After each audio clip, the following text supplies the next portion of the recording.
Assalamualaikum warahmatullahi wabarakatuh. Salam sehat selalu, sahabat muda akuntansi. Kembali kita melanjutkan pokok bahasan tentang budgeting. Kali ini kita sampai kepada bagian yang kedua di dalam chapter 16 buku Carter, yaitu mengenai PERT, ya, PERT, Project Project Evaluation and Review Technique. Ini biasanya juga dikenal sebagai CPM, ya, CPM, Critical Path Model, model jalur kritis. Nah, apa kaitan materi ini dengan materi budgeting? Bahwa materi analisis jalur kritis ini berkaitan dengan evaluasi kita atas sebuah perencanaan proyek untuk mengadakan sebuah aset tetap, ya. Jadi kita sebut dengan perencanaan untuk capital expenditure. Ternyata kita membangun gedung atau membangun sebuah peralatan yang butuh waktu yang lumayan lama dan butuh dana yang tidak sedikit. Sehingga di situ kita harus polakan kira-kira untuk menyelesaikan proyek itu langkah-langkah apa saja yang harus dilalui. Yang kita sebut dengan aktivitas-aktivitas itu apa harus dilalui, event-event apa aja yang perlu ditempuh, dan nanti maksimal akan selesai dalam berapa lama. Nah, ini yang kita pelajari. Kaitannya dengan budgeting adalah bahwa dengan kita mengetahui waktu kritis tadi, waktu terlama yang akan kita gunakan untuk menyelesaikan proyek, maka kita akan tahu berapa dana harus kita alokasikan untuk setiap kegiatan. Nah, ini penting. Jadi nanti kita akan bisa mengetahui berapa lama waktu yang bisa kita hemat, terus dari penghematan waktu itu kita perlu nambah biaya berapa. Nah, inilah pentingnya kita belajar mengenali teknik review dan evaluasi proyek maupun model jalur kritis, ya.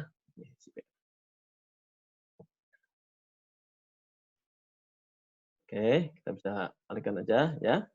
Jadi yang dimaksud dengan PERT atau CPM apa? Tadi sudah saya jelaskan sekilas, ya, bahwa kita bisa ketahui dari bukunya Pak Carter, ya, sekonting itu pertanyaan besarnya adalah apa itu CPM atau PERT dan bagaimana kita bisa melakukan analisis CPM, ya. Nah, tadi sudah saya jelaskan sedikit di muka, ya. Dan bagaimana cara kita membuat analisis ini secara baik. Mari kita lihat. Nah, secara umum organisasi memang membutuhkan sebuah perencanaan dalam menyelesaikan proyek, ya, terutama proyek yang memakan waktu yang lama, rumit, dan membutuhkan banyak aktivitas yang saling terkait satu sama lain, sehingga kita butuh dana yang tidak sedikit dan risiko yang cukup besar. Ini juga yang mendorong perusahaan untuk melakukan analisis, ya. Kira-kira di antara keterkaitan aktivitas itu, mana yang paling perlu kita cermati, ya, dan mana aktivitas yang sebenarnya masih bisa kita agak longgarkan karena waktunya bisa agak lama, gitu, ya. Dan metode ini yang sering dipakai adalah, tadi saya bilang ada critical path method atau program evaluation and review technique. Nah, tadi saya sebut secara umum bahwa model analisis kelayakan analisis proyek ini dipakai untuk apa? Pembangunan gedung, jembatan, ya, peralatan, atau untuk research and development. Ini biasanya pengeluaran-pengeluaran terkait dengan capital expenditure. Nah, secara umum kita bisa mengatakan bahwa PERT itu program yang memberikan diagram probabilitas dan hubungan antara beberapa aktivitas. Jadi nanti kita akan tahu, oh, waktu terlama, waktu terpendek, ada slack time, segala macam itu, ya, kita lihat. Dan PERT juga menghitung durasi waktu terlama dalam menyelesaikan proyek, yang kita sebut dengan jalur kritis nanti, ya. Dan yang tidak kalah pentingnya, diurutkan berdasarkan waktu yang dibutuhkan untuk urutan kegiatan terpanjang. Ini, ya. Jadi nanti kan aktivitasnya kan bercabang-cabang, ya, ada yang suatu aktivitas yang bisa diselesaikan secara secara simultan, secara bersamaan, tapi juga ada yang secara berurutan, bahwa aktivitas ini tidak bisa dikerjakan kalau aktivitas yang sebelumnya itu belum belum selesai. Jadi ada yang bisa paralel, tapi ada yang bisa seri gitu, ya, serial, ya, itu berurutan. Nah, untuk mengetahui lebih lanjut tentang analisis jalur ini, proyek, ya, kita perlu mendefinisikan beberapa istilah penting. Di sini ada activities. Nanti kalau kita sebut activities itu apa? Berarti berupa waktu ya dan sumber daya. Nah, waktu yang namanya sumber daya kan bisa tenaga kerja, bisa berupa uang ya yang diperlukan untuk berpindah dari satu event ke event lain. Ya. Jadi setiap aktivitas itu membutuhkan waktu dan sumber daya kan gitu. Kemudian kita sebut adanya event. Event itu apa? Pencapaian spesifik pada saat tertentu dalam waktu tertentu. Artinya target-target di titik tertentu kita harus selesai apa itulah eventnya. Oh misalkan terbangunnya tiang rumah atau tersusunnya rangka atap rumah seperti itu adalah eventnya ya. Target-target tertentu. Kemudian suatu titik yang menandakan penyelesaian waktu dan juga menunjukkan suatu titik yang menandakan penyelesaian aktivitas dan awal dari aktivitas yang baru. Jadi nanti kalau event biasanya kita tunjukkan dengan dot-dot gitu ya di analisis contohnya. Kemudian di sini kita ada istilah ini ya, TO ya, dengan T besar O yang kecil, O subscript ini menyebutkan time optimistic. Artinya apa? Waktu paling cepat yang menurut perkiraan kita tuh paling optimis kita selesai berapa lama. Kemudian kalau most likely ya ini yang paling realistis. Kira-kira paling realistis itu berapa?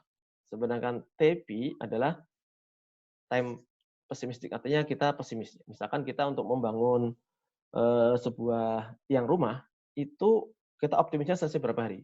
Oh, saya selisih optimisnya selesai 3 hari, Pak. Optimisnya selesai 1 hari. Terus ya paling lama 3 hari lah, Pak. Ya, tapi sih kalau dengan kondisi cuaca sekarang banyak hujan ya paling enggak 2 hari ya. Itu namanya time optimistic, time pessimistic, ada time most likely. Dan untuk menghitung expected time-nya, waktu perkiraan kita, maka kita sebut dengan expected time menggunakan rumus distribusi ya. Nah, rumusnya adalah ini. Time expected-nya adalah menggunakan rumus TO, waktu optimis, ditambah 4 kali waktu yang most likely atau waktu realistis, ditambah waktu pesimis, dibagi dengan angka 6. Ini untuk menghitung expected time. Ya. Waktu yang diharapkan dari penyelesaian suatu aktivitas itu berapa, ngitungnya dari sini. Nah, sampai sini ada pertanyaan teman-teman?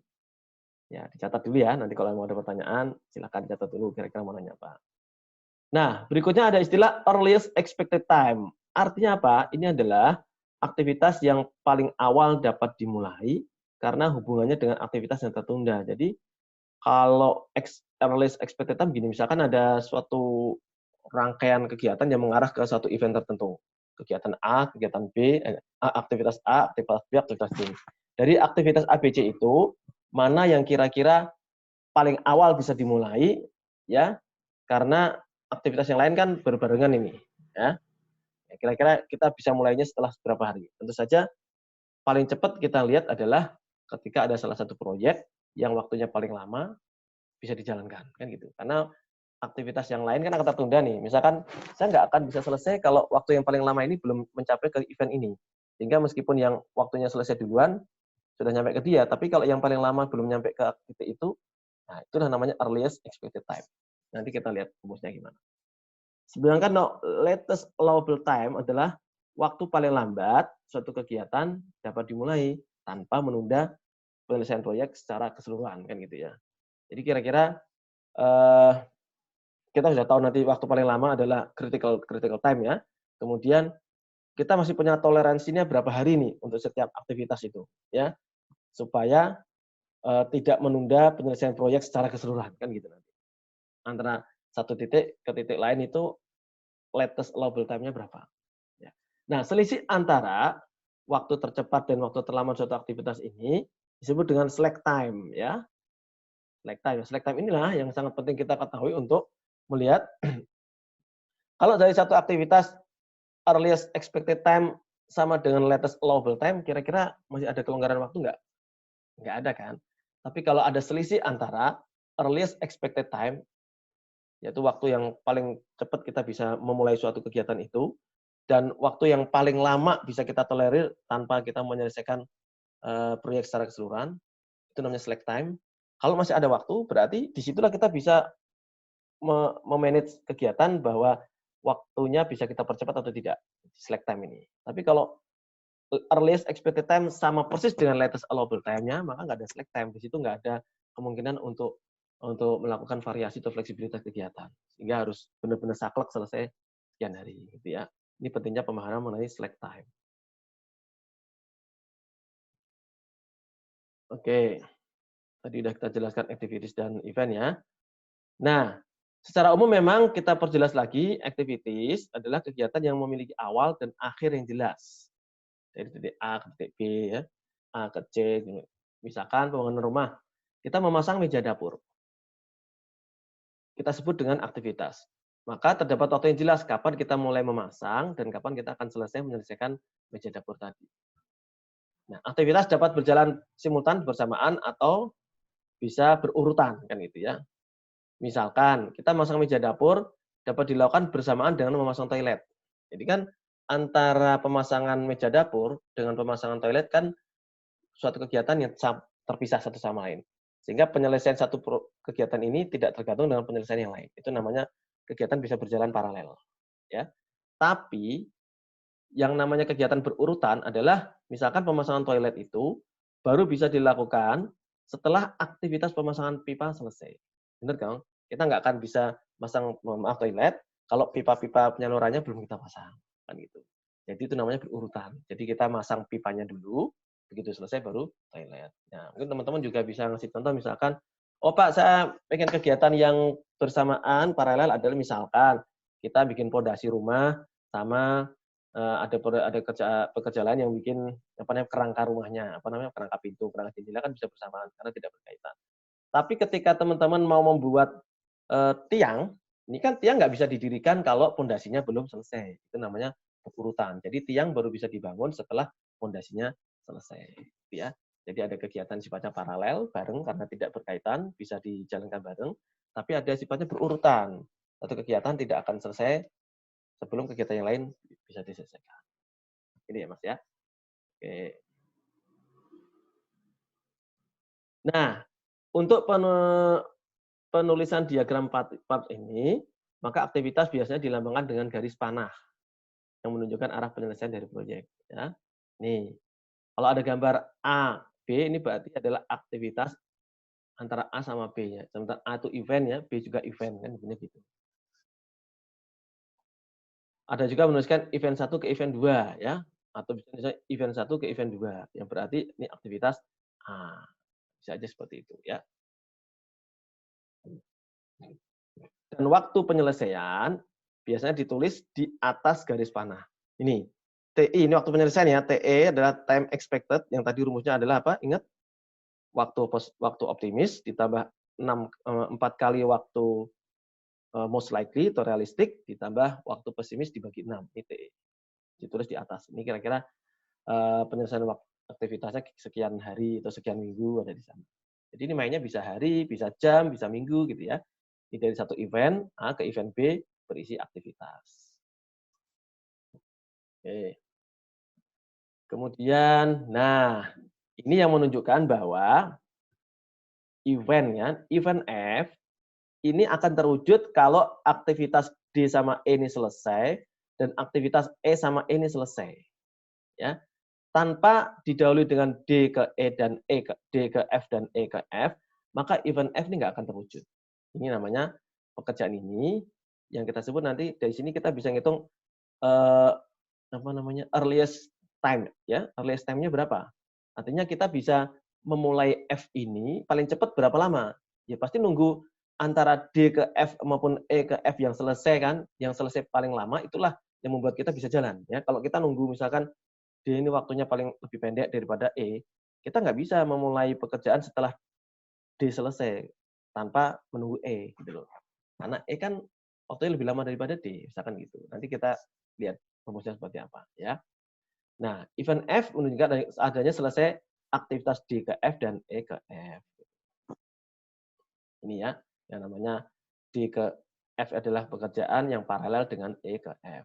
Tapi F itu adalah kerjaan yang berurutan. Karena F tidak akan terwujud sebelum D, F selesai dan E, F selesai. Jelas sampai sini? Baik, kita lanjut. Masih banyak ya. Oke, ini tadi mengingatkan kembali ya cara time expected gimana, rumusnya adalah ini.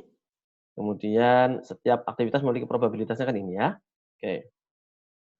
Jadi yang dimaksud expected time dapat ditegas sebagai waktu rata-rata yang dibutuhkan dari suatu aktivitas jika aktivitas tersebut diulangi dalam jumlah banyak. Jadi memang namanya probabilitas kan gitu ya. Jadi ini paling cepat berapa lama, paling lama berapa lama, dan yang paling sering berapa lama. Itu dibikin rata-rata ya, rata-ratanya adalah namanya time expected, pakai rumus ini ya. TO 4 plus 4 TM plus TP dibagi 6. Waduh, ada di situ, Pak. Ada rumusnya statistik ya. Nah, nanti dicek pakai distribusi apa gitu ya di sini ya. Sekarang Anda pahami nih aja rumusnya ya. Oke. Nah, sekarang kita pertegas lagi definisi earliest expected time sama latest allowable time. Yang namanya earliest, saya ulangi lagi, adalah aktivitas yang paling awal dapat dimulai karena hubungannya dengan aktivitas yang tertunda kan gitu. Misalkan event B ini earliest time-nya adalah 3 hari. Sementara latest time-nya adalah 7 hari. Jadi paling lambat dia bisa dimulai setelah 7 hari misalkan gitu ya. Karena kalau setelah di atas 7 hari maka akan menunda penyelesaian proyek secara keseluruhan. Nah, kalau earliest adalah paling cepat dia bisa dimulai dalam 3 hari sejak proyeknya dimulai. Gitu ya. Dan ini akan berkaitan apakah B ini kerjaan aktivitas atau event yang di awal atau event yang selanjutnya. Karena dia akan menunggu nih, sebelum B ini ada kerjaan sebelumnya atau tidak. Nah, selisih antara earliest time dan latest time ini namanya slack time. Nah, disinilah kita bisa memainkan peran. Apakah kita akan mengurangi aktivitas atau menambah aktivitas di sini? Ya, slack time ini. Oke. Nah, guna mempermudah pemahaman ini, mari kita bikin ilustrasi. Oke. Taruhlah sebuah proyek, kita punya 7 event ya. A, B, C hingga G. Ini event namanya ya. Event dimulai dari A dan diakhiri dengan G. Ini mulainya ini dan diakhiri dengan G. Misalkan ini mulai dari menggali tanah gitu ya, dan diakhiri pembangunan rumah dengan pengecatan tembok gitu ya. Nah, aktivitas A sampai B ini time optimisnya adalah 1 hari. Time moderatnya atau time most likely-nya paling mungkin atau paling realistis adalah 3 hari dan time pesimisnya adalah 5 hari. Sehingga teman-teman bisa ngitung ya, TE-nya berapa?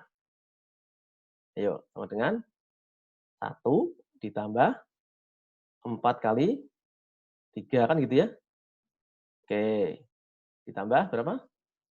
5. Terus dibagi dengan 6. Ini contoh aja ya. Berapa nih? 1 tambah 12 berapa? 13 tambah 5, 18 kan? 18 dibagi 6. Sehingga di sini TE-nya sama dengan 3 hari. No. Kalau nggak percaya, nanti kita cek di slide berikutnya. Jadi setiap aktivitas ini nanti Anda bisa diminta menghitung time expected-nya di tiap aktivitas itu apa. A ke B misalkan, oh 3 hari Pak, nanti A ke C berapa hari, A ke D berapa hari gitu ya, B ke E seterusnya berapa hari. Ya nanti nyambung nih, kita langsung diminta bikin bagannya gimana. Oh ada bagan A ke B, berarti kita gambar dot A sebagai event, B juga sebagai event. Kemudian ada A ke C, jadi ini A, kemudian ada C di bawahnya misalkan. Kemudian ada A ke D, berarti ada lagi A ke D, jadi ada 3. Jadi ada 3 event yang didahului dengan event A, yaitu event B, event C, event D didahului dengan event A. Jadi A kan mungkin dari mulainya A ke B, A ke C, A ke D, gitu kan ya. Demikian seterusnya nanti kita menggambarnya seperti itu. Dan di sini kan nanti ditanya kan critical path-nya, earliest time-nya, kemudian maaf ini tak hapus dulu ya. Tadi kan teman-teman udah lihat nih. Bisa hapus dulu ya. Oke. Oke.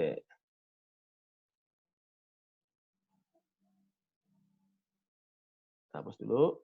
Oke. Setelah dihapus, kita pakai lagi. Nah.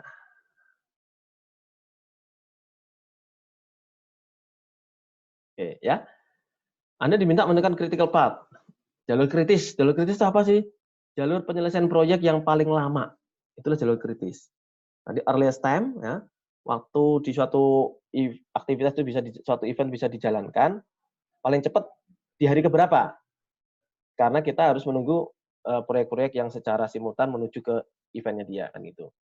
Sedangkan latest time adalah berapa lama toleransi kita di satu aktivitas itu bisa kita mulai di hari keberapa nih paling lama kita tunda.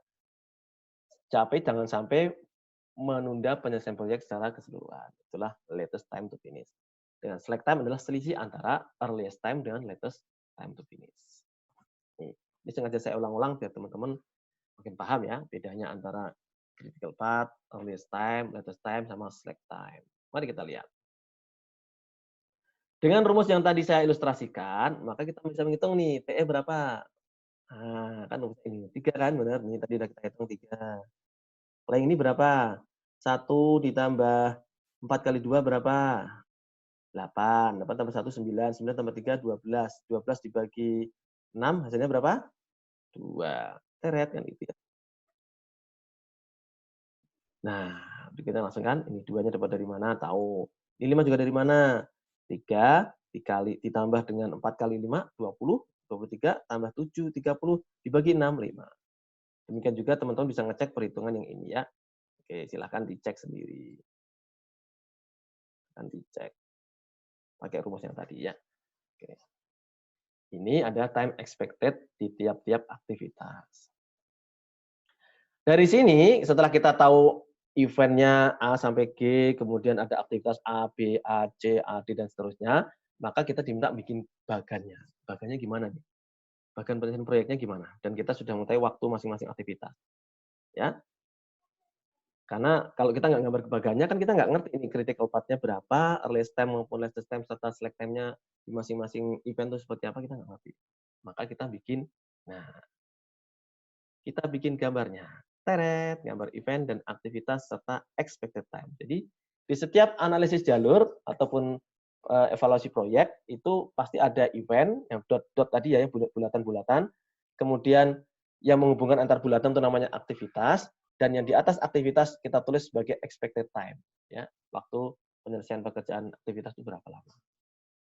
Nah, ini dimulai dari event A, mulai. Cet. Kemudian kemana tadi? Kan ada ini aktivitasnya A, B. Nah, ini A, di sini B nanti. Ya, kemudian AC. Berarti di sini A, sini C misalkan. Tuh, C kan? Nah, kemudian ada A, D. Berarti di sini A, di sini D. Tuh. Nah, selesai kan? Habis itu apalagi nih? B ke E, Pak. Oh, B ke E. B ke E mana? Oh, nggak ada E. Berarti kita bikin lagi sebelah sini. B ke E. Tet. Nah, oke. Kemudian apa lagi? C ke E, Pak. Berarti C ke E. Oh, C sudah ada. Tadi E sudah ada. Tinggal gabung ke sini. Kemudian C ke F. F-nya sudah ada belum? Oh, belum ada, Pak. Berarti di sini F-nya. Tet. Kan gitu ya. Oke, C ke F sudah. Lanjutnya apa? D ke F. Berarti di sini posisi panah. D ke F. Teret. Kemudian E ke G mana? E ke G. Sudah ada G belum? Oh, belum ada. Nah, G kan event finish-nya, event selesainya di situ. E ke G dan terakhir adalah F ke G. Nah, dari sini kan teman-teman bisa melihat nih analisis jalurnya ada berapa kemungkinan jalur untuk menyelesaikan dari event A titik start ke titik finish namanya event G. Nah, kita bisa lihat nih. Oh, berarti Pak bisa saja nanti dari A, B, ya, E dan G kan ini. Oke. Kemudian dari A, C, E gitu kan ya, kemudian ke G kan gitu nanti. Atau lagi dari A, C, F ke G gitu. Kemudian yang terakhir A, D, F, G. Jadi ada berapa jalur untuk menyelesaikan proyek ini? Ada 4 kemungkinan jalur. Dari 4 itu nanti kita lihat mana jalur yang memakan waktu paling lama, itulah jalur kritis. Tahunya dari mana waktu paling lama atau tidak? Nah, di tiap-tiap antara event ini akan muncul nanti TE, time expected. Nah, itu time expected tadi sudah kita hitung di sebelumnya ya. Nah, ini nanti akan ditulis di atasnya. Di atas masing-masing jalur aktivitas. Tet tuh. Teng teng, kan ada semua nanti. Oke. Oke, ada semua kan? Oke. Nah, ada semua supaya teman nggak bingung. Nih saya hapus dulu ya. Oke. Ini. Biar kelihatan waktunya ya. Nah, biar kelihatan waktunya. Nah, ini ya. Oke, kita pakai pointer kembali. Oke. Jelas sampai sini ya, teman-teman ya. Jadi, dari tadi 4 jalur tadi, kira-kira analisis jalur ini menghasilkan critical time-nya yang mana? Critical path-nya yang mana? Kita jumlahin semua nih. 3 ditambah 4 ditambah 8 berapa? Kemudian 2 ditambah 4 ditambah 8 berapa? 2 ditambah 7 ditambah 7 berapa? 5 ditambah 7 ditambah 7 berapa? Yang paling banyak itulah namanya jalur kritis. Nah, kita lihat. Dari gambar tersebut, saya tanyakan manakah jalur terlama dari A sampai G? Inilah yang namanya jalur kritis. Ini tadi ya, jalur pertama kan tadi ini. Set, ya, yang atas ya. Yang atas. Oke, ternyata 15 hari. Kemudian yang tengah atas, karena dia C-nya ke atas ya, itu 14 hari. Kemudian yang tengah bawah, C-nya ke bawah, F ya, itu 16 hari. Sementara yang terakhir, yang jalur paling bawah, oh ternyata 19. Dan 19 inilah yang kita sebut dengan jalur kritis. Ini ya, A, D, F, G adalah jalur kritis. 19 hari. Artinya, penyelesaian pekerjaan atau aktivitas di sini nggak boleh telat sama sekali. Karena kalau begitu telat, dia akan mengganggu penyelesaian proyek secara keseluruhan. Sementara yang lain-lain ini, nah nanti kita hitung berdasarkan time earliest sama earliest time sama latest allowable time. Nanti bisa dimainkan di sini. Jadi inilah, kalau ditanya jalur kritisnya yang mana Pak? Berarti jalur kritisnya adalah yang memakan waktu penyelesaian paling lama, yaitu jalur A, D, F, G. Itu jalur kritisnya. Terus kalau ditanya berapa resources total atau berapa dana total yang harus dikeluarkan untuk menyelesaikan A sampai G, ya harus dihitung semua dananya nanti. Dana dari A sampai B ini berapa rupiah, dana B sampai E ini berapa rupiah, E sampai G berapa rupiah, A sampai C berapa rupiah, C sampai E berapa rupiah, dan seterusnya. Itu menghitung total penyelesaian proyek, total biaya penyelesaian proyeknya berapa itu. Nah, nanti lebih rumit lagi kalau dihitung ini biayanya per harinya sekian Pak. Nah, kalau ini sekian hari, 3 hari berarti penyelesaian A ke B ini berapa rupiah. Nanti hitung semua itu. Itu kalau per harinya. Nanti lebih rumit lagi kalau ngitung berapa daily cash budgetnya. Uang kas harian di tiap itu berapa. Misalkan hari pertama ngeluarin duit berapa. Hari kedua ngeluarin duit berapa. Hari ketiga ngeluarin duit berapa. Itu nanti kita akan sampai ke latihan itu. Ini ada latihannya ya. Di soal SSS atau soal problem saya sajikan untuk teman-teman ya. Oke. Ini jelas ya. ADFG adalah jalur paling lama. Jadi critical path 19. Nah, bagaimana menentukan earliest time? Tadi ingat earliest time adalah waktu yang paling segera dia bisa mulai tanpa karena adanya penundaan proyek kan gitu. Karena ada penundaan aktivitas yang lain. Nah, misalkan kita pengen tahu nih earliest time untuk event B. Dia paling cepat bisa dimulai di hari keberapa kan gitu. Apakah bisa dimulai di hari ke-1? Oh, nggak bisa. B ini bisa dimulai eventnya kalau A sampai B aktivitasnya selesai dalam 3 hari. Sehingga untuk B ini earliest time-nya adalah 3 hari. Kalau di sini adalah ukuran minggu, maka di sini adalah 3-nya 3 minggu. Last time. Untuk B ya. Nah, tadi untuk mulai event B, aktivitas A kan harus selesai dulu nih. Sehingga nggak bisa nih namanya earliest time-nya 2 hari nggak bisa. Karena kalau B Anda mulai di hari kedua, kan aktivitas A sampai B belum selesai. Jadi nggak bisa Anda di hari kedua, tapi di hari ketiga kan. Sehingga ini kalau hitung minggu berarti di minggu ketiga. Nah, 3 minggu ya. Estimasi waktu A 3 minggu. Sehingga paling cepat dia untuk mulai adalah 3 minggu sejak A dimulai. Oke. Baik. Kemudian dengan cara yang sama, teman-teman bisa melihat untuk apa? Sekarang untuk yang E. Kalau earliest time untuk yang E gimana? Nah, ini menarik nih. E ini ada 2 jalur. Jadi event E ini bisa dimulai kalau ada penyelesaian A, B, E. Dari aktivitas A ke B dan aktivitas B ke E. Masing-masing totalnya adalah ini 3 sama 4, totalnya 7 hari. Nah, ini kan 7 hari ini totalnya ya. 7 hari. Sementara ada juga kemungkinan dari A ke C dan C ke E yang totalnya adalah berapa hari ini? 6 hari. Nah, yang namanya earliest time kalau ada aktivitas-aktivitas yang mendahului, maka kita akan memilih mana?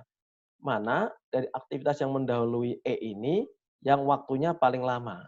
Yang paling lama adalah T, sehingga T yang paling lama adalah 7. Sehingga 7 ini kita pilih sebagai earliest time. Tuh, earliest-nya adalah 7 minggu.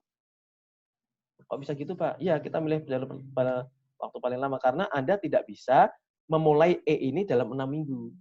Karena ketika Anda mulai 6 minggu, nggak bisa karena yang 7 minggu di jalur A, B, E kan belum mulai, belum selesai karena selesai di minggu ke-7. Jadi Anda nggak bisa 6.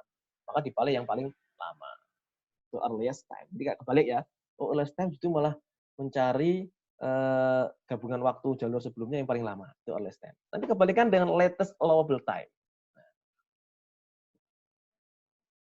Ya, tapi ini masih ET itu juga ya. Dengan cara yang sama, teman-teman tolong hitung berapa ET untuk C dan F. Ya, untuk C, berarti kalau C kan cuman yang mendahului kan A ke C saja, berarti earliest time-nya pasti cuman 2 minggu kan gitu. Kalau F gimana? Nah, kalau F kan ada 2 nih.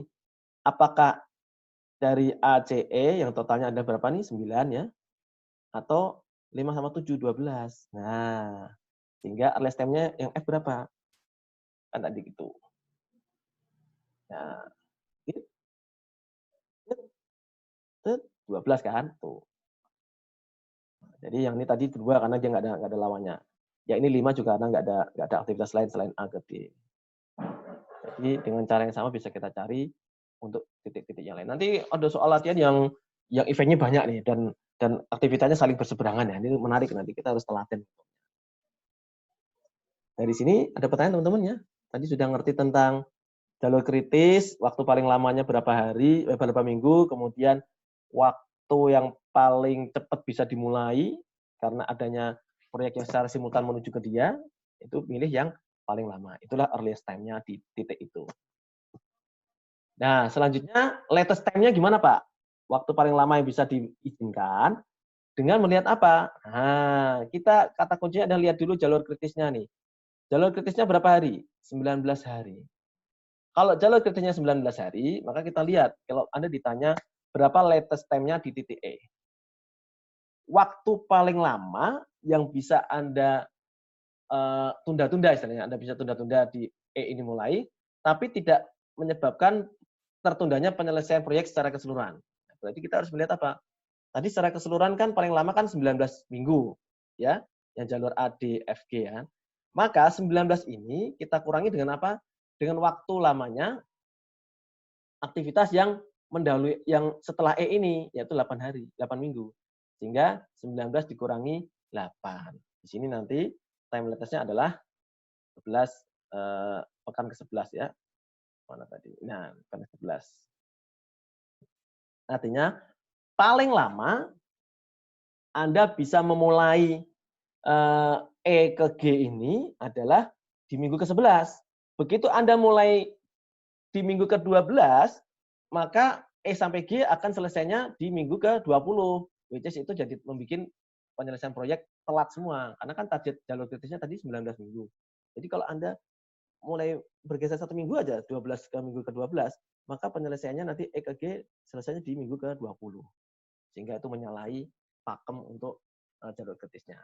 Sehingga di sini yang namanya latest time adalah selisih antara jalur kritisnya tadi berapa hari dengan waktu penyelesaian setelah di titik itu berapa hari. Nah, kalau yang kayak C gimana Pak? Ini kan ada 2, nanti dipilih. Dipilih mana yang paling sedikit. Nah, kalau latest nanti dipilih yang paling sedikit. Selisih yang paling sedikit itulah latest time-nya. Coba kita lihat sekarang ya. Sekarang kalau Anda diminta gampang ya. Ya paling lambat harus dimulai pada minggu ke-11 karena begitu Anda ke-12 itu sudah nggak bisa. Telat. Sekarang event D. Nah, dengan punya event D. Event D ini kan tadi earliest-nya 5 ya, paling cepat minggu ke-5. Dia paling lambatnya kapan? Oh, Pak, karena ini 19, berarti dikurangi aktivitas yang setelah D apa? D ke E dan D ke F dan F ke G yaitu 14 sehingga 19 kurangi 14 ya sama dengan 5 latest time-nya.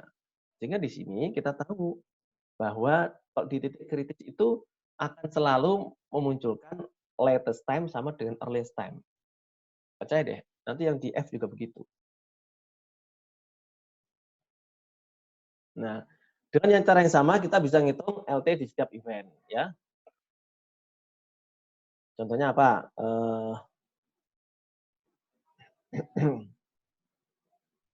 Contohnya nih C. Kalau Anda ditanya C, latest time-nya gimana? Kan C bisa bercabang ke atas, aktivitasnya ya bisa bercabang ke bawah nih. Sehingga Anda bandingin nih, dari antara CEG dan CFG, latest time yang paling sedikit yang mana? Kan hitungnya gimana? 19 waktu jalur kritisnya ini dikurangi dengan aktivitas setelah C untuk menuju ke G. Ya. Aktivitas setelah C yang dari C menuju ke G yang mana?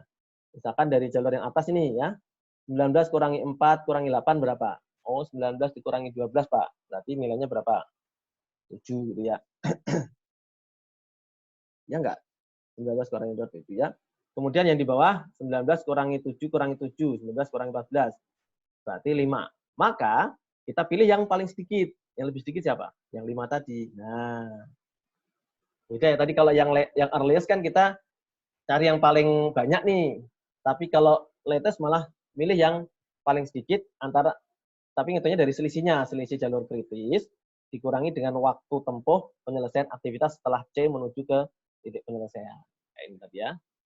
Jadi di sini tadi kan antara 5 sama 7, akhirnya dia milih 5. Nah, selisih antara 2 sama 5 inilah yang kita sebut dengan slack time. Kan? Slack time. Waktu antara Oke. Jadi kalau di titik kritis tadi, ini pasti slack time-nya sama dengan 0, karena ini jalur yang kita nggak boleh sama sekali ada toleransi waktu. Karena ini sudah paling lama kan. Makanya earliest time sama latest-nya kan akan selalu sama. Tuh. Ya. Oke. Sementara di jalur yang lain Anda punya slack time. Ya. Contoh, ini kan di event B slack time-nya 4, di E 4 juga, di C berapa? 3 kan gitu nanti. Oke. Nah, disinilah yang mesti bisa kita cermati. Oh, ini bisa kita tunda dikit istilahnya gitu ya. Di minggu kedua, oh saya nggak harus mulai dari minggu kedua nih, saya bisa minggu ketiga atau minggu keempat. Toh secara keseluruhan tidak akan mengganggu penyelesaian proyek.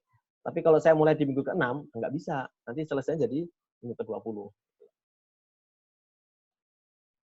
Nih ya. Jadi slack time untuk jalur kritis pasti 0. Sementara yang di luar jalur kritis pasti ada slack time-nya. Mungkin nggak Pak, jalur kritisnya ini ada 2 atau 3. Mungkin aja. Ntar kita tinggal pilih saja ya. Kalau jalurnya sama-sama jalur kritisnya lebih dari 1, ya kita bisa pakai salah satu. Gitu loh. Untuk memperkirakan kemungkinan penundaan proyek di jalur-jalur lain. Kalau semuanya sama Pak ya, kalau semuanya sama berarti setiap jalur jadi jalurnya kritis semua. Nggak boleh ada sama sekali slack time. Nah, itu ketat banget kalau kayak gitu, Pak. Berat ya. Tapi biasanya kalau kerjaan itu selalu ada beberapa hal yang fleksibel di sana.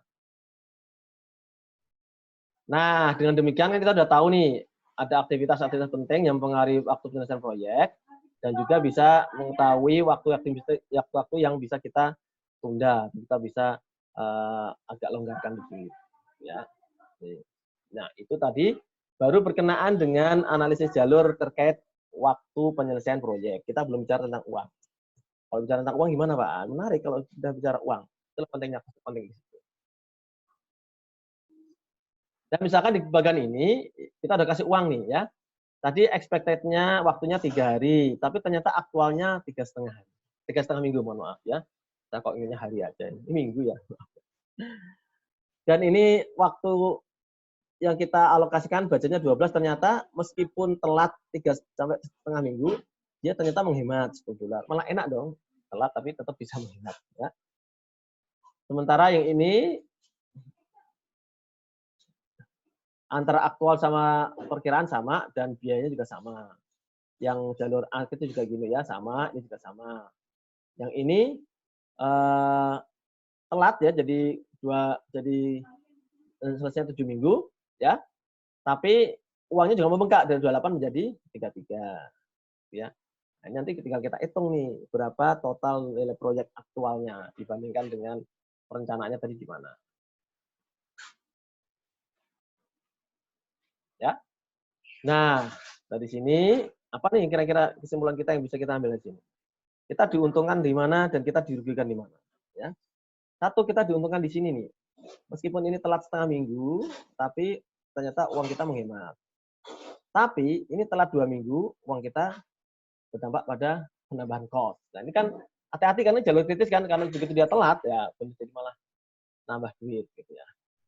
Ini kan kalau kita hitung jadi waktu aktualnya kan tidak lagi 19 minggu seperti perkiraan kita, tapi jadi 21 minggu.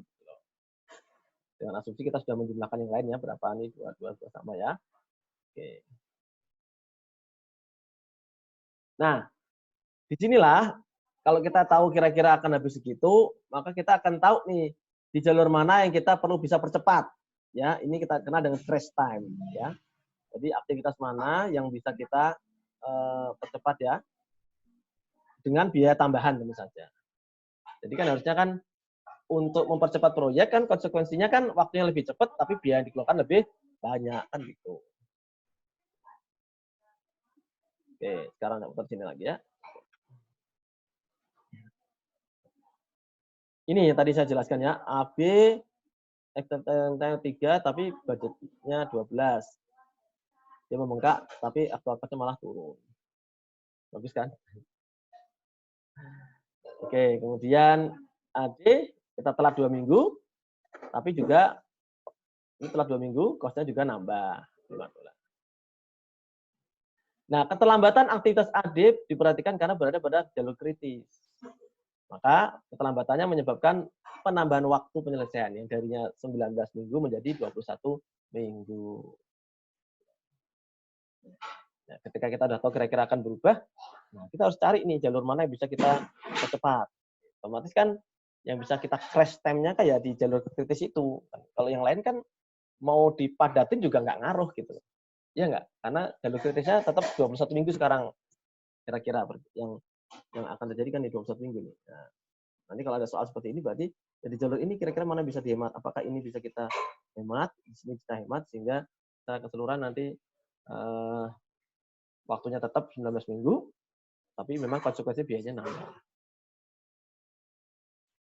Nah, demikian ya, teman-teman, gambaran mengenai analisis jalur kritis beserta perkiraan biayanya. Jadi nanti teman-teman bisa ini sendiri ya, nggak sendiri. Kayaknya harusnya ada latihannya. Latihannya ini ya. Latihannya jelaskan mengapa PERT itu penting dalam analisis proyek, kemudian peranan slack time, dan kerjakan exercise maupun problem-problemnya ya. Untuk yang dikirim ke Google Classroom adalah yang paling lambat jam 16 adalah untuk problem 16.9. Sementara yang 16.8 nanti bisa diserahkan besok bersamaan dengan tugas yang akan saya upload di Google Classroom seperti biasa. Dan untuk yang soal lain kita bahas selama perkuliahan. Gitu ya, Mbak, Mas.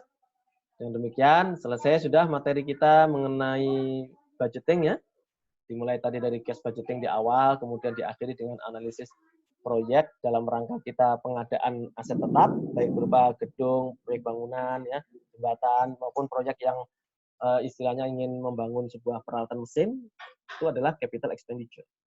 Ini penting kita mengetahui jalur kritis, tujuannya kita ingin tahu berapa lama waktu paling lama yang harus ditempuh oleh perusahaan untuk menyelesaikan proyek itu. Di samping itu kita juga memperhatikan ada earliest time maupun latest time di tiap-tiap event supaya kita bisa tahu waktu proyek itu bisa dimulai paling cepat kapan, atau proyek di titik tertentu aktivitas bisa ditunda sampai minggu keberapa, dan tentu saja nanti ada konsekuensi biaya yang timbul di sana.